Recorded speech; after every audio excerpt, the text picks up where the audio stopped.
สวัสดีค่ะทุกคนวันนี้อยู่กับช่องว่าพากินวันนี้ขออนุญาตพากเสียงเป็นภาษาบ้านเกิดเพราะว่าวีในส่วนลบออนในบ้านอ้อเปียเราไปใช้มาวิวิวะไม่วิวะปะพุอารักดอนเมื่อตอนซื้อญาณอะไรยอวิทยาแห่อัชเชอจานะวิจารณ์มุตกรในมาอ้อวิไปเจริญสัญญายันไงสัญญาอะไรไม่แห่เนี่ยวิก๋วยเตี๋ยวตอนนั้นเมื่อเรากระตุ้นไปด้านหน่วยนาเร่ก่อนตามมือคิดเลยสัญญาเนาะภาษาอะไรและคือแล้วก๋วยเตี๋ยวเพลนในแกร้านแม่ขมิ้นเนาะสัญญาเท่าไหร่ก็การร้านเพลนเนี่ยเปิดซอยเราเลยอ้อเปียไว้ในบ้านอ้อเปียเดี๋ยวก่อนเย่เขามาเราเจอวันก๋วยเตี๋ยวแม่ขมิ้น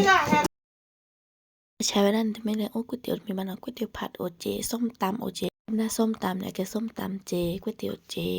กระดอเดือดมันจะตามเอาเดือดเสียเมื่อตำเนี่ยนะเสียเดี๋ยวนะเดือดผักสดโอ้จะมีเด็กกระดอเดือดตาทีด้วยนะแกพี่หมูชาก่อนให้กันหน้าเราก็เลยอ้อยมาเราก็วิ่งจะผ้าเสียคอยจะกว่าจะมีการไม่คิดแล้วนี่แหละคนดมันต้องเอาหาที่ไปเราอยู่นมก่อนเจ๊เนี่ยทีเลยที่ชนะวิมน้ำมะพร้าวเดี๋ยวได้พอแบบเตะรู้น่ะแต่ไปจิ้มคลิปแบบนี้เลยมาเล่นแบบนี้ไปจิ้มคลิปอันนี้อันเล่นครับนี่เนาะก๋วยเตี๋ยวขี้เซอร์ชีแกคือชีเนาะจะบันเลย